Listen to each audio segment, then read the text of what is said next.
Welcome, everybody, to the podcast today. I'm super excited about having a very special guest that I've worked with for about 15, 16 years now.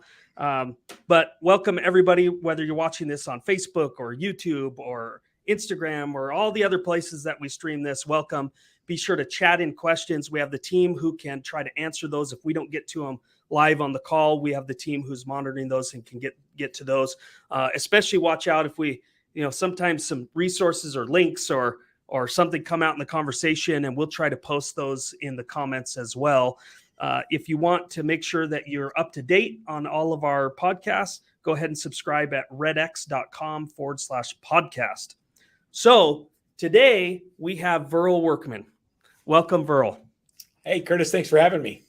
We're like I said, you and I have known each other. I guess the whole time I've been at REDX, which is 17 years this month.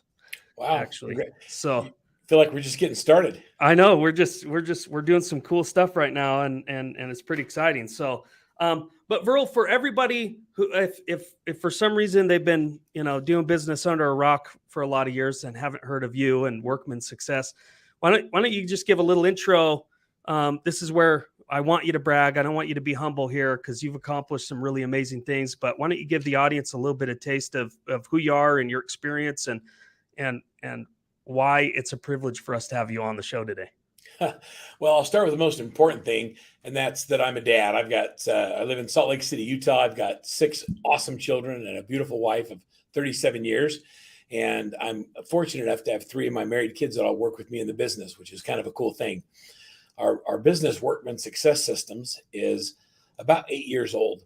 And while I've been in this space for more than 20 years, this company was started kind of on a I'll call it an accidental success, meaning the results of a bad business deal turned into we got to start a new company. And so my daughter and I started this company about 8 years ago.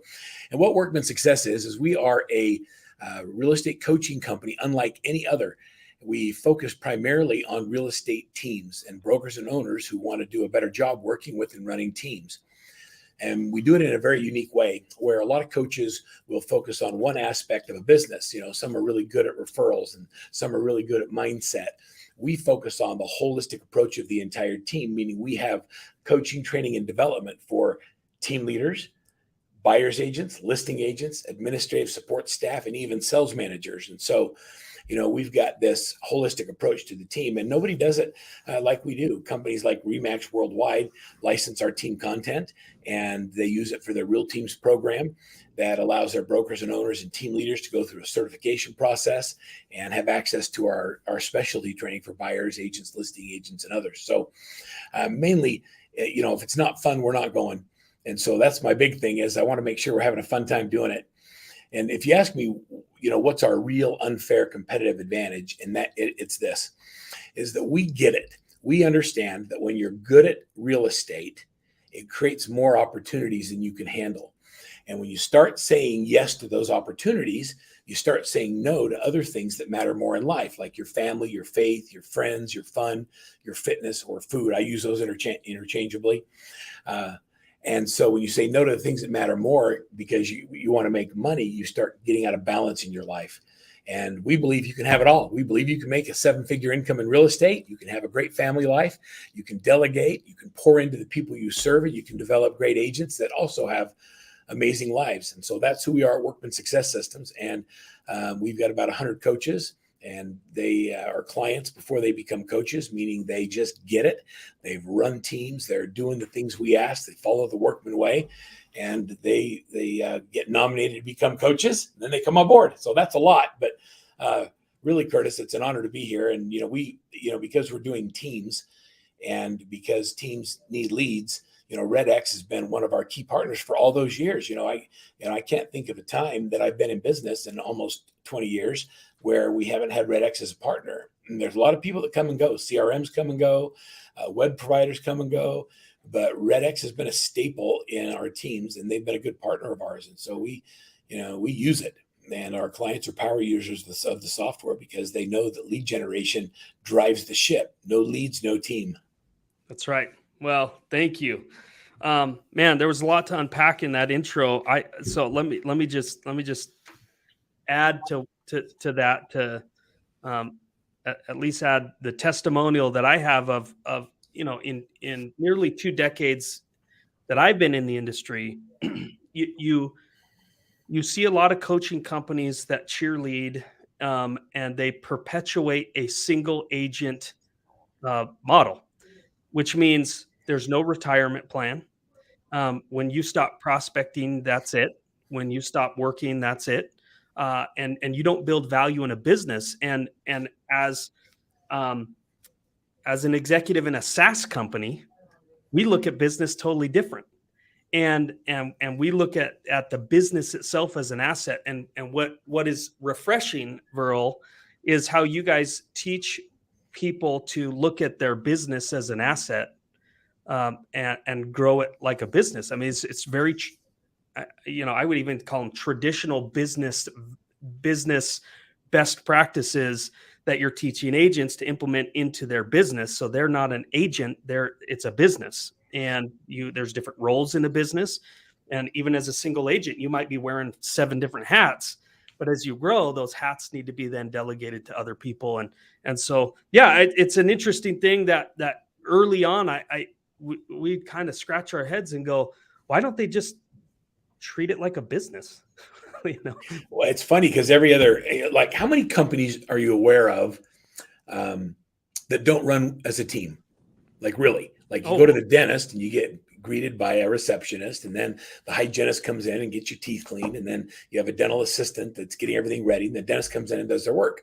Or you go to the doctor and you see a series of people. When you go to a grocery store, the owner doesn't stock the shelves and check people out. Like, I'm trying to think of what businesses like that I know of that are successful that don't run as a team. Right. I mean, and if they do, if you found a solopreneur that was a plumber, that they did everything, answered the phone, and they did the invoice, and they could grow their business. They could grow the opportunity by putting a team together and delegating a team. And one of the first books, I was blessed to have an older brother that when I was just out of high school, he said, "Hey, here, this is the first business book you should read." And it was Michael Gerber, The E-Myth. And it was this concept of that even when you're starting small, you've got to think of it as 100 employee company, so that as you grow, you know where to delegate things, and you know where your time should be spent as the founder or entrepreneur is at. And so for me, it was just, the whole time my entire adult life in work, I would look around and go, man, why don't they just run it like a business? So I think that applies definitely to real estate. So let's talk about real estate. Just switch gears a little bit. It's a weird market, and let's talk about what a weird market it is, and what are the obstacles that agents are facing right now that is different from any other time in the last 20 plus years. Yeah. Okay. So let's unpack that. There's a lot to it. The first thing I'll tell you is, we went through this COVID deal where everybody stopped selling real estate for a moment.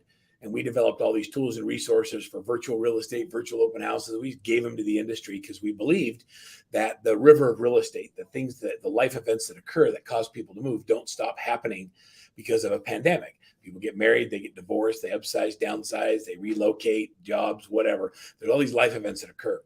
And then all of a sudden, instead of pulling back, the market came back with this pent up demand. And like so many people had their best 2 years in real estate, including us. It was just crazy. Right. And we did everything we could to support our clients and help them build their teams and take advantage of the opportunities over there.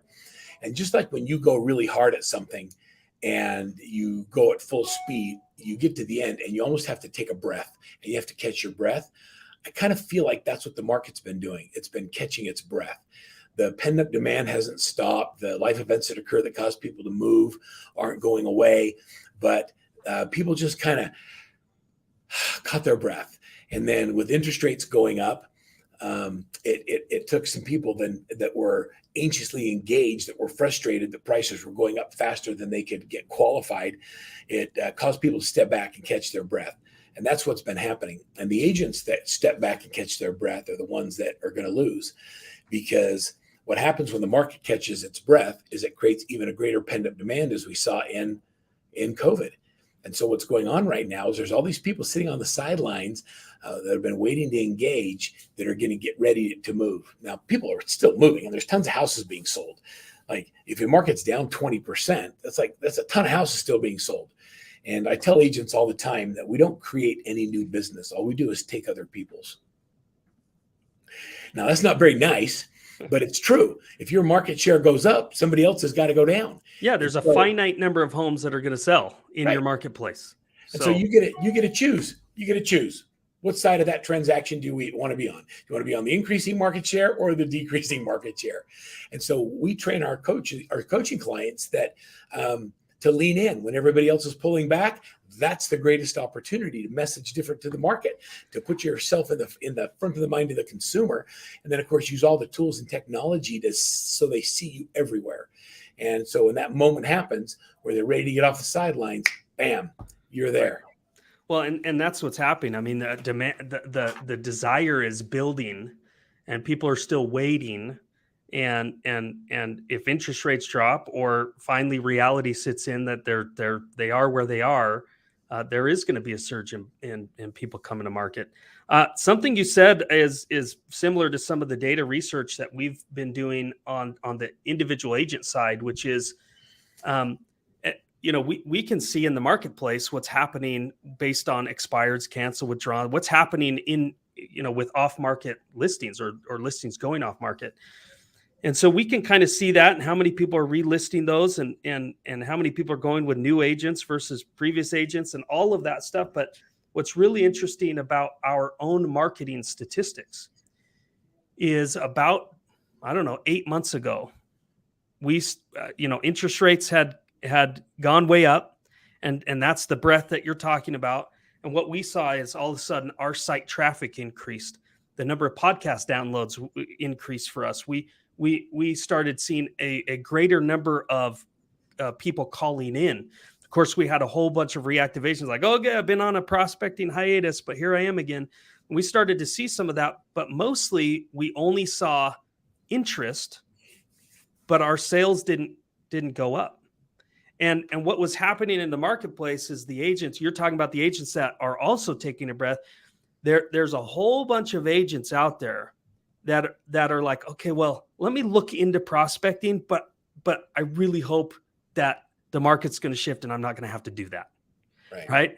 And yeah, I mean, that's what you're saying is they're the ones who are going to lose, because you've got to act. You've got to do something now to make sure that you can take advantage of that. So talk to me about how you talked about getting in front and getting attention and getting out there. What else are you coaching your clients to do right now in this market to make sure not just that they're set up for the future, but what are they doing to increase production right now? All right. Well, first of all, wish marketing doesn't work. Oh, I sure wish someone would call. like I've never found that to be an effective strategy. Yeah. And the other thing, Curtis, is when you look at what the agents that have been in the business for less than 10 years have never been in a balanced market. Yeah. And so it's not that they aren't willing to do the work, and it certainly isn't that they don't want to be successful or they don't have a core motivating value. It's that they haven't had to really hunt. And when you've never had to hunt and someone takes away all your food, confusion leads to inaction. And so what we try and do, and I think we're pretty good at it, is remove the confusion and gain clarity. So look, you have to figure out. So you'll hear a few Verlisms. One is that which gets measured gets done. And if we track the right things and we can see how much time we're spending on dollar producing activities, we become aware. And that awareness is what we coach to. And so we make everybody create what we call 4 pillars of income, where they have to generate 100% of their income goal out of each pillar. And so let's just say, for example, you want to make $100,000 a year. Well, we'll have you do 4 pillars of income. The first pillar is, your sphere of influence, your database, the people you know. You can choose your pillars. There's 20 different ways. Another pillar that we recommend is for sale by owners and expireds. These are people that put a flag in the yard that say, I want to sell my house. I've had a bad experience. The agent didn't guide me the right way. Somebody please help me. And they go expired or for sale by owner. Another pillar might be online paid lead generation, where we're, doing something at the top of the funnel using social media. We could do, Boomtown or Sync or KV Core. It doesn't matter. There's all these different unbelievable lead sources. Another pillar might be open houses or door knocking or marketing around open houses. And so I can pick my 4 pillars, and then I build a channel that says, okay, let's say that I do FSBOs and expireds. How do we hit 100% of your $100,000 income goal just working expireds? Well, the answer is simple, because it's math. If your average commission is $10,000, you got to do 10 deals out of for sale by owners and expireds. So how many conversations do you need to have to get an appointment? How many appointments do you need to be able to get a listing? And if the number is, let's say I need 1 appointment a week, which is silly. Like, if all you need is 1 a week, like, what are you going to do? What are you going to do on Tuesday? So you get up in the morning, you call your FSBOs and expired, you get your 1. You get 1 appointment a week for a listing appointment. You do it 50 weeks a year. What's the chance you don't sell 10 houses? Right. So that's what we do. So we teach them to get like laser focused, develop 4 pillars, work each pillar as if it's the only thing they're going to do. And that's how we take people in year-over-year growth from 100 to 250, from 250 to 5, or from 5 to $1 million. And then once we hit $1 million gross, then we focus on $1 million net. And that's such a fun thing when someone actually looks at their P&L and they've made 7 figures net profit. That is, to me, like, I don't know about you, but if you're going to be in the game, like, you might as well be good at it. Like, if you're going to do this, let's just do it. Like, let's stop dinking around and messing around with the, the pretending of being busy. I don't think people need a jar of jam. They want someone who is a freaking expert at real estate that knows how to get a deal done in a tough market. Yeah. They know how to market the property. They know how to price the property. As a buyer's agent, you know how to negotiate effectively and get things and concessions for your buyer to offset the interest rate. We actually teach scripts and dialogues on that kind of stuff. And then we make them role play, and then they get on the phones, and we just work. I guess that's the secret to success is action. Right. Well, I appropriate last name for that concept. Yeah, I love the concept of dollar producing activities. Even I think that in time of excess in such a great market, every company, including us, is you get distracted with the things that are day to day, the things that are busy, but they're not the things that move the needle. And even us here are the conversations in the last month have been, where is 80% of our time being spent? Is it maintaining? Is it we have it's non-money making activities is where most people spend their time. Oh, come on, call it what it is. It's fake work. It's fake work. Pretending of being busy without actually doing anything that moves you to your goals. Yeah, and social media is the number one culprit of that, where people don't really have a strategy, so they sit there on social media, and it gives them the feeling that they're busy, and they're doing work when they're not. So Zig calls it getting cooked into squat, fixing to rise. Yeah, I mean you're. Yeah. So here's my question around that is, do you find, this is more curiosity. I hope it's a valuable question to the listeners, but do you find that when people come on, that they gravitate out of those 20 pillars that you mentioned, do they gravitate towards the ones that feel like it's going to be the easiest? Or do you coach people to say, look, one of your pillars has to be this thing because this is where deals come from? So first, we have them do a SWOT analysis, because I want to know, what are your strengths? What are your weaknesses? What are the opportunities that you recognize in business that you're not taking advantage of? And what are the threats in the marketplace? And so we encourage them to look at their strengths and look at the opportunities and see where there's a match. I want you to do what you love. Like, if you're not going to knock doors, that's okay. Like, I don't care. Don't put that as a pillar. But so what are you going to do instead? And so I want it to do where you're comfortable, what you're good at. Actually, I don't want you to be comfortable. I need you to be a little bit uncomfortable. If I'm not making you uncomfortable, I'm probably the wrong coach, because we've got to get you out of your comfort zone doing hard things. Right. And so The one pillar that we pretty much, I'm trying to think, we don't make anybody do anything. Nobody can make you do something. All we can do is we're guides in the process, and you pay us enough money that you're stupid not to do it if we recommend it. Right. Right. I mean, if you're going to pay for a coach, follow the guide. Right. And so we don't have a horse in this race. All we want to do is help our clients be successful. That's the agenda. Right. And if we're giving you guidance and direction to do something and you don't follow it, like I don't get that. Like, I don't coach people who don't want to coach. Like, if you don't want to coach, you don't call me. Like, if you want help and you'll do the work, then we're going to kill it. Right. So one of the things we do with everybody is we have them do their sphere, and we work a program called the Top 50. And we wrote a book called 8651, how to close 86 deals a year, working with 50 people 1 hour a day. And it's a very specific program that is designed to keep you at the front of the mind of the people you do business with. And then we've created a bunch of shift modules, which is threat-based marketing that markets to that messages to what's going on in the marketplace. And our coaching clients get access to it. And that's the messaging they use with their top 50 and their FSBOs and their expireds, because we want to sound and say things differently.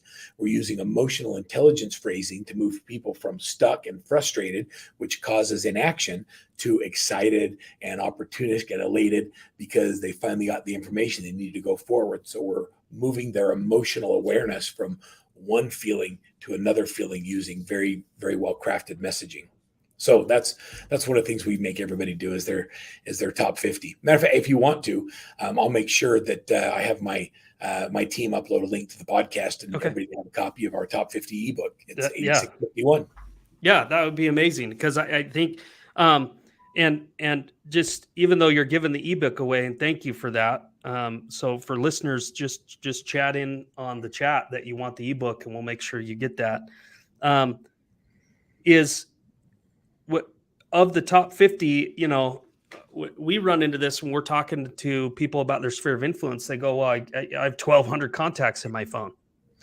So even though we're getting the ebook, give me the short of how do I best identify the 50 people I should be spending my time with? This is the classic 80-20 rule, right? I mean, well, I'll give you how about absolute clarity? Good. I like that.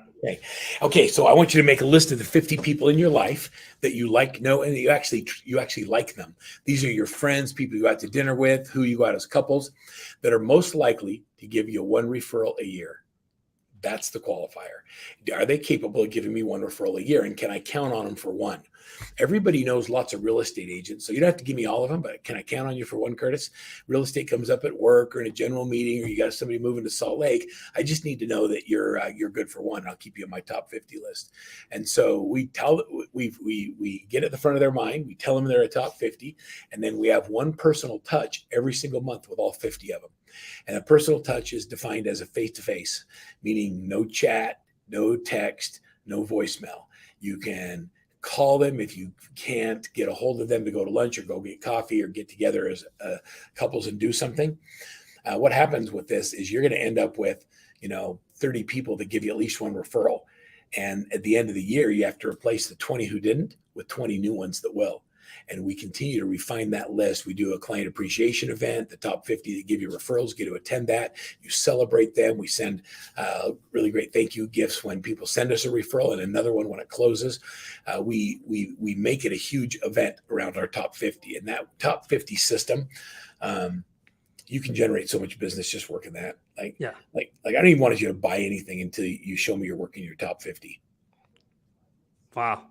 Yeah, and when you do the math of, 1 hour a day, I mean, if you said, hey, once a month, it's a pretty simple concept, right? Well, we have clients that go to Starbucks and they set up 15-minute meetings, and they do four a day. And they have 4 clients come in. They do it 10 days a month. And they come in, get coffee, buy their client a coffee, sit down, catch up. How are the kids? What's up with the family? I miss you guys. Like they systematically do these touches. And so if that's your one pillar, you now have to develop 3 others. And and we have to have full on action plans of the daily activity that's going to be required to get 100% of your goal out of that second pillar. So what's the next one going to be? Well, and this is where the team aspect comes in, because already you go, well, I need to spend 50 hours a month. or whatever, right? Whatever it is, just on that one pillar of the dollar activities. So what happens when I get those listings? Who's managing the transaction, who's coordinating those things, and so talk to me, because a lot of our clients identify, when we send out surveys, they identify as dominating my market, getting ready to build a team. That's a significant portion of our users and the people who follow our content. So talk to them, because as we're giving these things of what you can do, and this, then the overwhelming thing is, but where do I start? I mean, do I, and there's so, the new CRM, like in terms of a dime a dozen, there's 20 different companies that are in front of you every single day. It used to be CRMs, and now it's VA companies. Like, everybody wants to hire you a VA. And we even see this. We see people hire VA and they don't even know what to have their VA do. Yeah. So where do people start when they are dominating their market, they're getting ready to build a team, and they want to do another pillar, but they just don't have the time as an individual to add another pillar in their business? Well, first we have to address the time issue, because that's the acronym for time is my excuse. Everybody has the same amount of time. And so nobody has any more time than anybody else. It's what you do with your time. And so the first thing is, how do we get the leader to realize they don't have to do it all? And that is the hardest thing, because people that dominate their market, that are working that hard, that are killing it, they do well because of their experiences. And they have a limiting belief that says, I can't take everything that's in my head and my heart, and I can't give it to somebody else and have them be like me. Therefore, I'm going to keep all the clients myself, and I can't delegate. So the first thing is, you have to realize that you're not that great and nobody actually cares about you. So can we start with that? like, are you really that arrogant? You think that God created you better than anybody else in the world? I mean, right. Seriously, there's amazing people out there. And while you might have some different experiences, the things that cause you the most stress and anxiety, like the paperwork and the details and all of the things, the reason they cause you stress and anxiety is because they're outside of your behavioral style or your profile. And so when you delegate those, even though they're high anxiety and stress to you, somebody who is suited for that, who is wired for that, it's their happy place. And so you think you can't delegate because it causes you stress, anxiety, and focus to do the task, but somebody else is going to love it. And they're going to get up and they eat spreadsheets for breakfast. I mean, that's just what they love. So just recognize what your strengths are and you got to focus on them. Second thing is, I want you to think about what you're building. When you build a business that you want to sell, when we go in and we evaluate a business, the more production that is done by the team leader, the lower valuation we give it, because it's not duplicatable. And so when you go from 500 to 1 million in GCI, you'll be working less because you're learning to delegate and do less. And when you go to 2 million, I'll have you out of production if you want to be. So you can choose to do real estate if you don't want to. So where do you start? I would say that what you described is you're getting ready to climb Mount Everest, and the team is Mount Everest. And so you've been doing all the mini hikes, you've been going up small mountains, you've been working out, you're good at the business, you know what to do. And now it's time to go to Mount Everest and climb it. And so the first thing I would tell someone that's ready to go to Everest is you need to go to Nepal and get a Sherpa.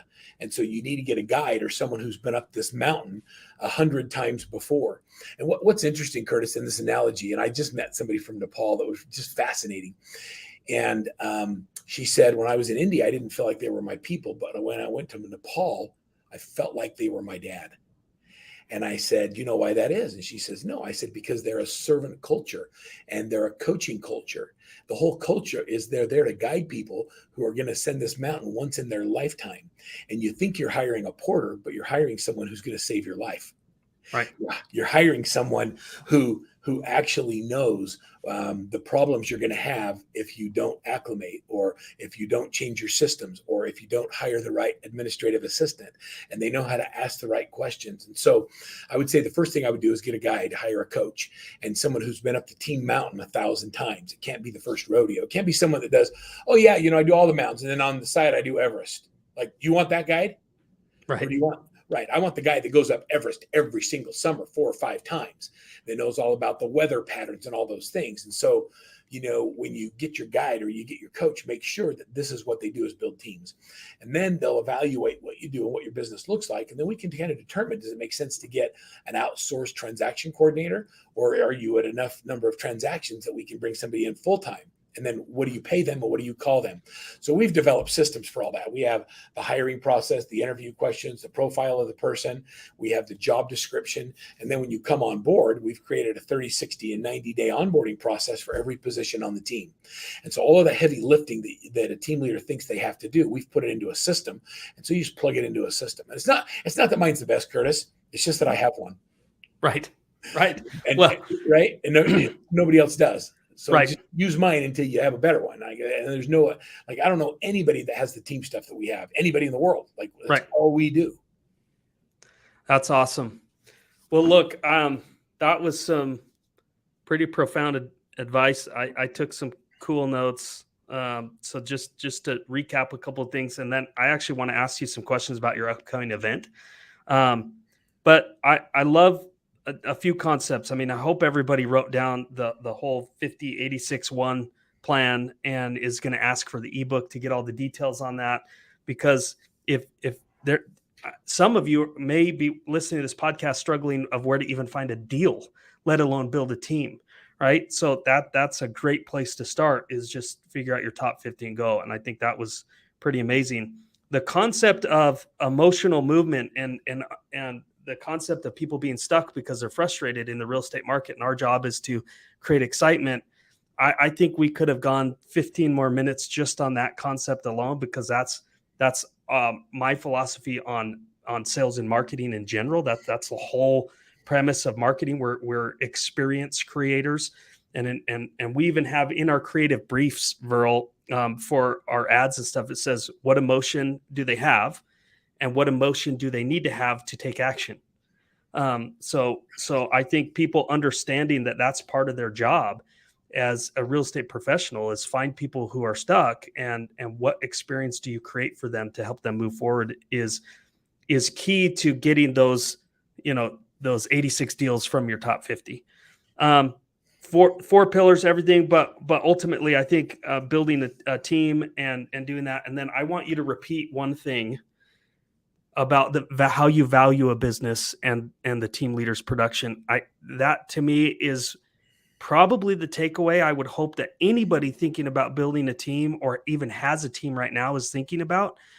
Because if you're a team leader that is competing with your team for production, which we see all the time, we see people leaving teams because they're going, man, my team leader just, it's always about this flow of money, and I want a bigger deal and if you're thinking that way, I want you to repeat what you said about how you value a business in real estate.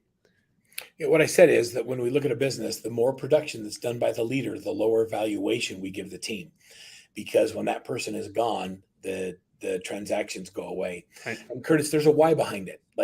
Team leaders don't understand how to create the right compensation for their team members. And so they overpay them. And when they overpay them, it disincentivizes the behavior we want from the leader.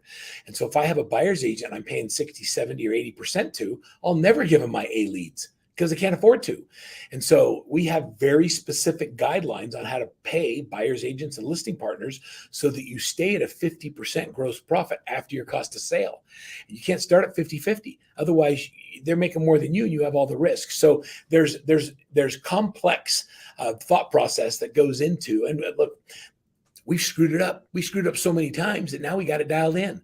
And so because we've gone through the process of screwing up, we just get better at it. When we think about the number one challenge that most teams have, it's not hiring people, and it's not developing or training them. It's actually getting them to prospect and giving them a system that allows them to consistently learn how to hunt. And prospect is defined as looking for new business. And so, you asked me about leverage, the whole theme of leverage. And we have two things. One, we have a high level of focus on leadership. No one's teaching these team leaders how to be leaders. And the other focus is lead generation. I've invited REDX to come and literally do live prospecting in breakout sessions with our team members because the team leaders aren't doing it. So we're going to get on the phones and we're going to teach them how to power prospect and how to set appointments. We're going to show them how it's done live at the event. This event is you'd like emotional intelligence. I'm going to get you excited here, Curtis. So one of my speakers, his name is Matt Warner, and Matt just retired as a senior commander with the SEAL teams, SEAL Team 6 to be specific.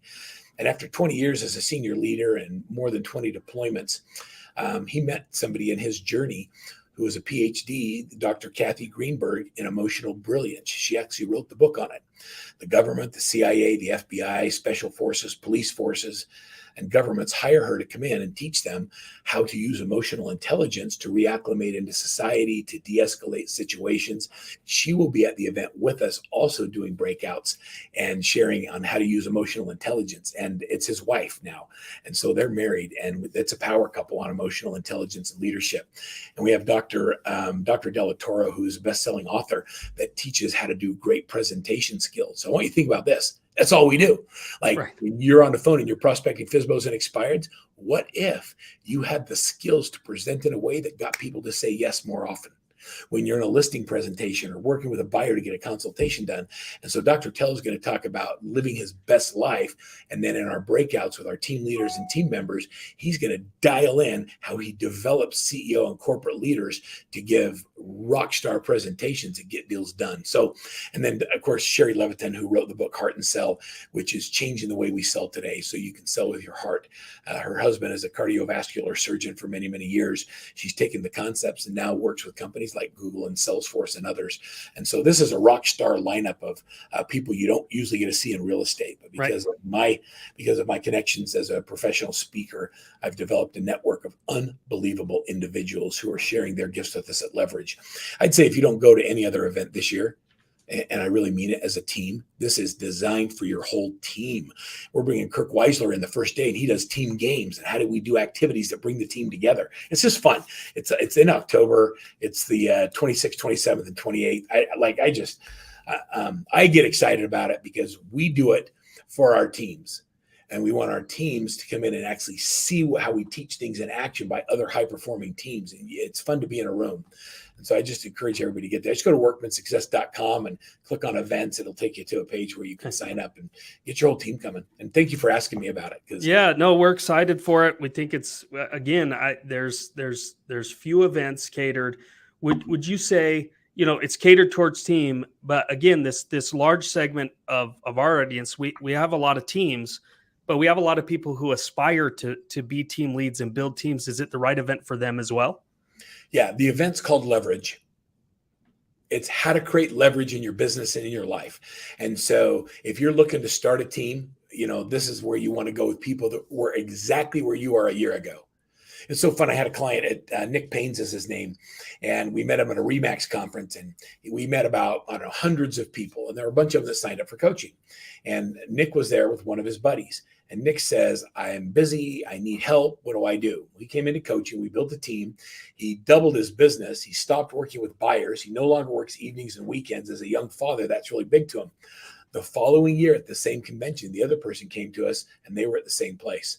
So to go from 250 to 575 in 1 year and work less in the process versus someone who did nothing because they were getting ready to do it, that's who I'm looking for. I'm looking for that person who's like done being at the same place and they're ready to grow. And so if that's the majority of your listeners, then come on, I've got a place for you and I've got a coach that'll help you. And we'll just open our arms. People ask me, I was with a bunch of Olympians on 9/11. I was talking to John Neighbor, who's the president of U.S. Olympians. And I said, John, 7 medals, 4 gold medals, 3 silvers. Who do you coach? You must have a ton of people who want you. And John says, have you ever seen a kid at the park with like a Labrador puppy and he's holding on to the leash and that puppy's pulling that kid through the park? I'm like, yeah, I get it. He goes, I coach that puppy. If I have to put meat in front of your nose or if I have to motivate you or kick you along, he says, I don't have the energy for it. So if you're that puppy on a leash and you just don't know what to do, you're looking for someone to say, put me in, coach. That's who we coach. I love that. Any final advice? And just by the way, we'll get all the links for the event posted so that you can find that easy. Again, it's in Florida. So yeah, it's in Bonita Springs, Florida. It's a beautiful resort, and it's just a great place to come in. Yeah, in October with your team. Yeah, so it's a great place for reprieve and good weather in October. So we'll get the links there. Any final thoughts for the listeners before we wrap up? Yeah, I would say that my final thought would be you can have it all. Like, we create businesses that become our lifestyle. And what my desire for all of you is to create a lifestyle and then build a business that supports it. And with the right tools and the right training and a few trade secrets, you can have both. You can have a great life and a great family and enjoy who you are and be good parents and make a difference in the world. And you can make a boatload of money in the process if you have the right tools and training. You don't have to settle for mediocrity, but it requires work. So just get up and do the work and let's go. Awesome. Everybody, thank you so much. Verl Workman. You can find them at workmansuccess.com and links in the chats and comments. Otherwise, Verl, thank you so much for your time today. We'll for sure have you on again soon. Thanks, Curtis.